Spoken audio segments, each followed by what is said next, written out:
It's the 19th of April 2019.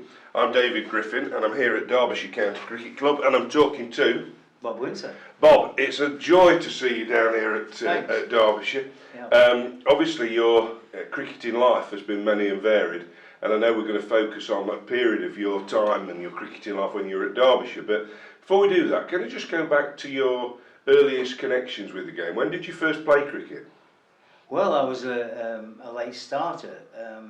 I only played with my schoolmates at school, which was Hemsworth Grammar School, which was very famous for, in a sense, where Jeff Boycott came from. Oh, right. He was a house school, and he was probably the most famous in that sense. But I just played with the boys, and never really had cricket because I was a footballer. You Right. see, I was dead keen to be a footballer, which I pursued vigorously, and ended up with Sheffield Wednesday in the youth team and things like that.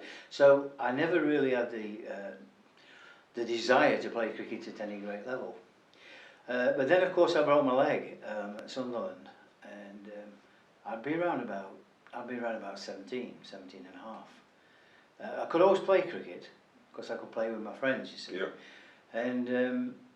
And they were short because it's quite funny really, because it was the coal mines, and the coal miners used to have what were called the miners' fortnight break. Right. And they all went on holiday. Sometimes they split it a week and a week. And the local team was short. Which team was this, Bob? Frickley Colliery. Right. Of which is most interesting because in an earlier day they used to pay pros, and Harold Rhodes actually played for Frickley. So they tell me, and I'm sure Harold would comment on that and confirm. But yeah, so I played with the local boys, and What year would that have been, Bob? Approximately. oh gosh, we're looking at round about it would be around about 1968, I would say, 68, 69. And Good standard? a good standard, yes.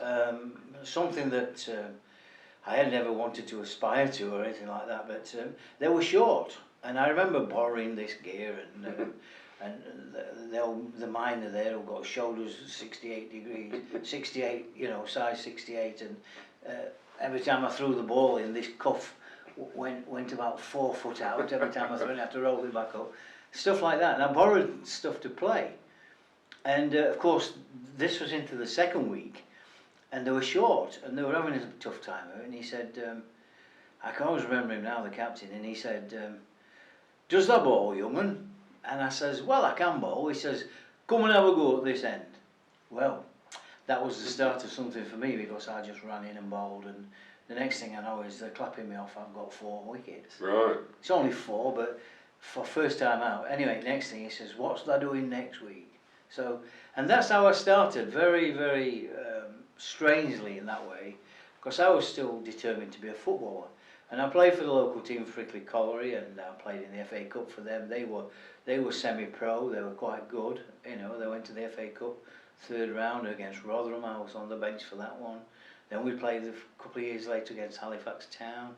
But so that was my desire. Who were you footballing contemporaries then? Was there anyone else there that went on to have a notable football career? Oh yeah, there were some fine players from around our way. There was a lad called Eric Probert. He was my friend, and we went everywhere on trial together.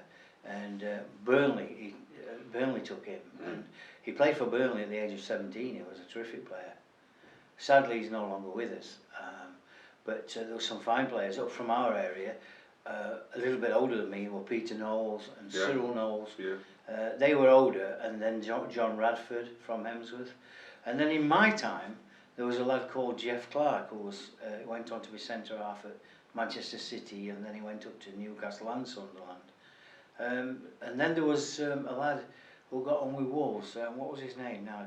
Steve Daly. Oh right, yeah. Yeah, he was. Did he become a £1 million player? He did. Well, he was a local lad, and Goodworth, I think he came from, same place as Michael Parkinson.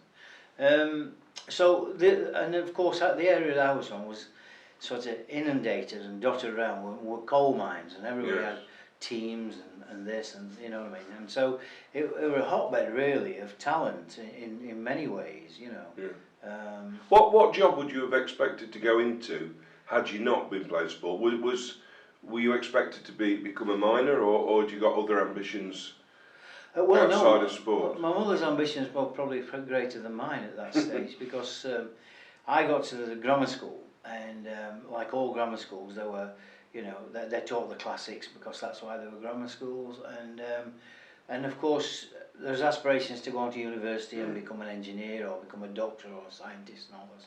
I don't think I'd have ever been clever enough to be a scientist or a doctor in any way. I don't think I had that in me, but I did go on to be an engineer, an electrical engineer, and funny that you mentioned that. I didn't become a miner as such, but you have to work in and around Yes. mines. So I became a junior engineer, and it was fabulous really because the National Coal Board at the time had fantastic training. They were brilliant, and I ended up with an engineer certificate then. And it was only at that time, quite strange, which I'm happy to talk about a little bit later on when I'll talk you through the leagues. But what happened was I came to play for Derby. I played for Leicester before that, but I wouldn't take any contract or anything like that. I'd say I'd play on a match by match basis because I was still studying to be an electrical engineer, which was about, in the end, it was up to about 7 years, I think, from start to finish. But it was thoroughly enjoyable, and then I committed myself to cricket after that.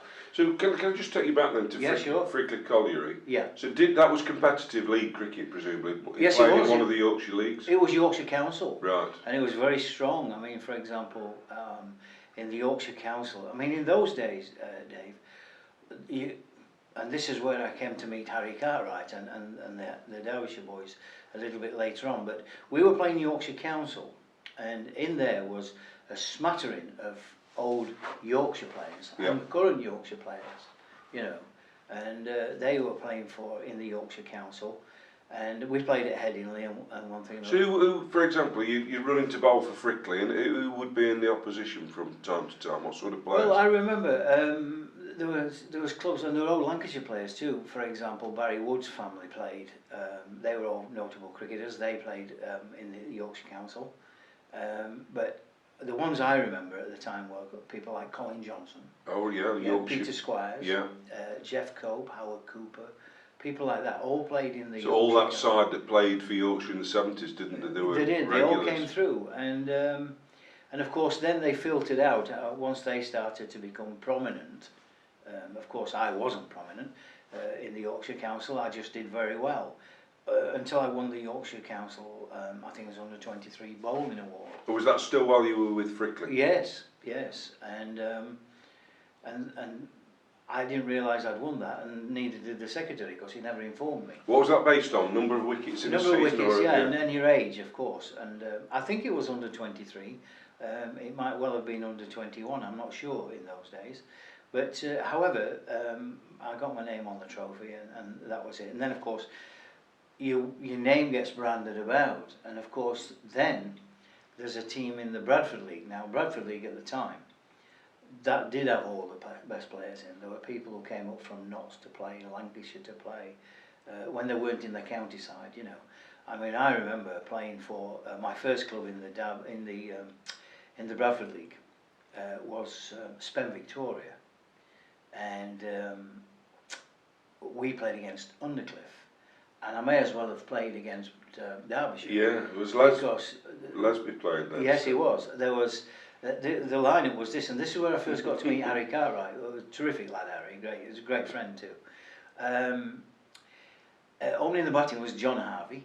Right. Right, and then the others. But then coming in at number 3 or 4 was Ashley Harvey Walker. Right.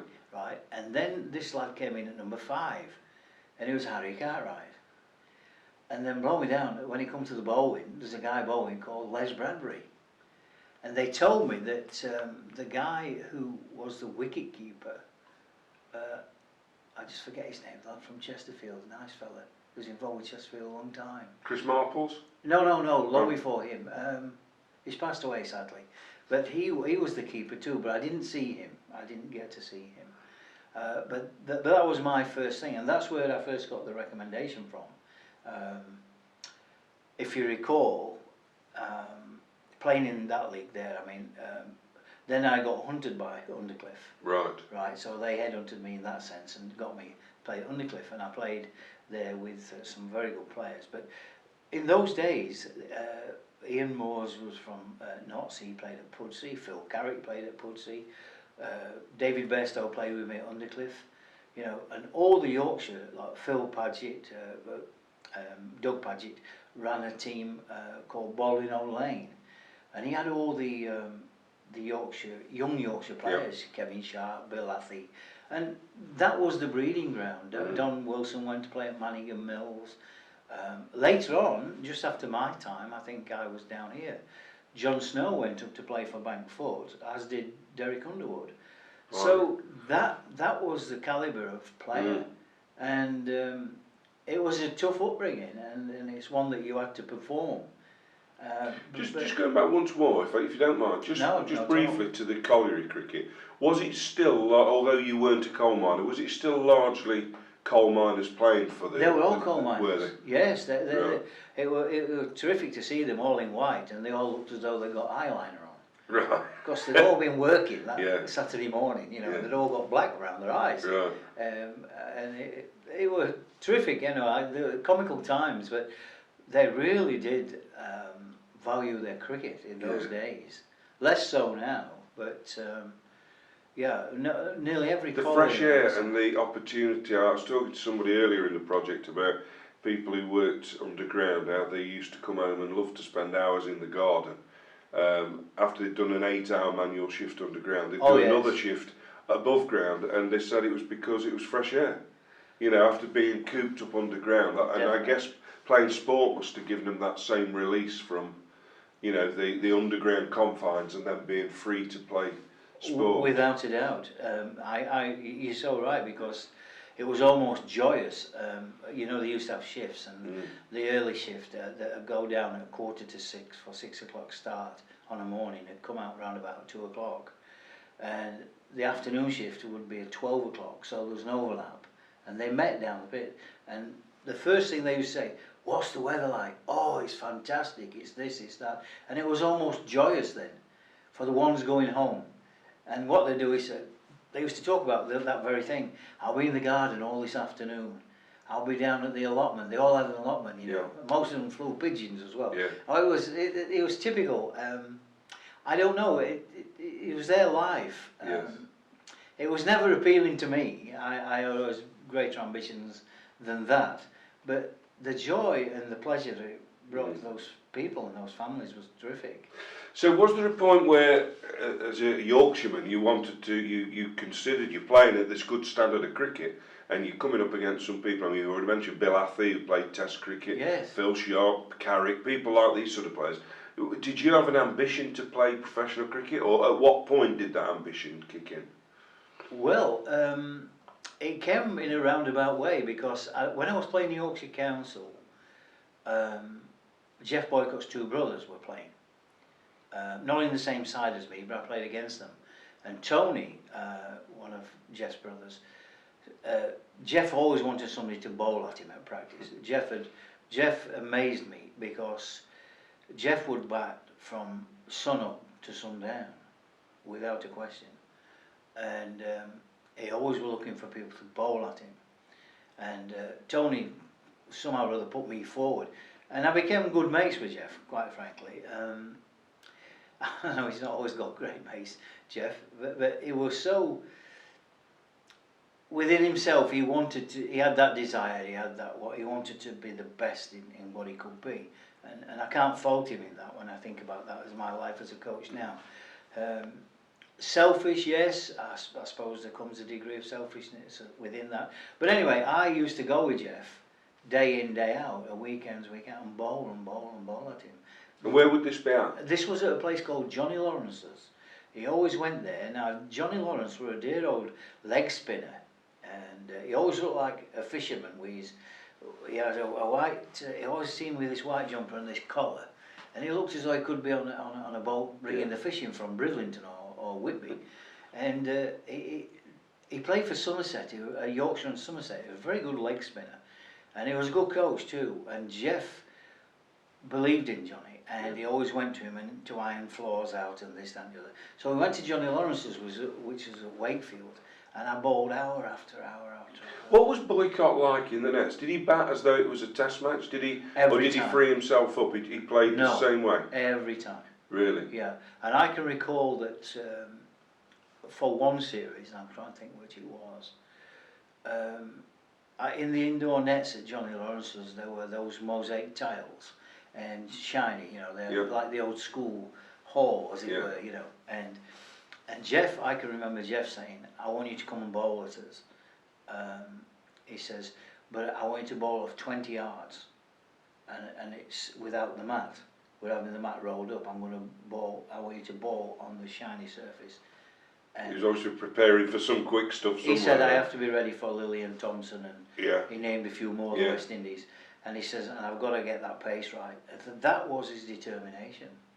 And I used to run in and think, God, I was right on top of him, but he battered. He battered. And did you get him out many times in the nets? I think I got him out twice. He disputes it. He disputes You it. do surprise me. No, he disputes it. Does he really? If he could knock all three out, Jeff wouldn't be out, you know, Yeah. there'd be no ball, you know. But it's a measure of, you've only got to look at his record, 48,000 runs, 150 centuries, Yeah. average 56. Yeah, Irrespective of his character or personality, what's undeniable is he could bat. yeah, And clearly could, those he hours could. and hours and, well, years of practice must have Yes. been. Well, when I Key to played it all. against him here, we played against each other at Chesterfield, you know. And I can't recall who was the captain now. I can't remember. I don't think it was Eddie. I think it might have been Mills. And he moved one out of the slips to mid-wicket because he kept pinching a single. Kept dropping me and getting one in there. So it was a good move. And then he nicked one. I can always remember it. He went through, and we didn't have a third man. He went for four. And I went down to wicket to him and I said, "You lucky bugger." And he says, "Nay." He says, "All them hours," he says, "and with you," he says, "and first time I nick it," he says, "you want me out." And so we bartering like this, him and I. And it's always Dickie, isn't it? It's always Yeah. Dickie happens to be the umpire. And Dickie came, he says, "Steady on, lad, steady on." He says, "Steady on, don't be falling out." He said, "Well, we weren't falling out." And he says, "Get back to your mark." And I said, so it was quite funny. Yeah. But I always remember, no, it wasn't Dickie, sorry, I apologise. It was Jack Van Glover. All right. And Jack says, "Listen, you mustn't start falling out on the field, lads." He says, "You know, it's only a game, da da da da." And he's carrying on like this, like a pork chop. And Boycott's laughing his head off because I'm determined to get him out, Yeah. you know. But it was just great fun. I enjoyed every minute of it, if I'm being honest, you know. Well, I'm going to just pause you there because what I want to do is it's very interesting stuff about your pre-professional career. But what I want to do next is focus on how you became a county cricketer. But for now, Bob, thank you very much.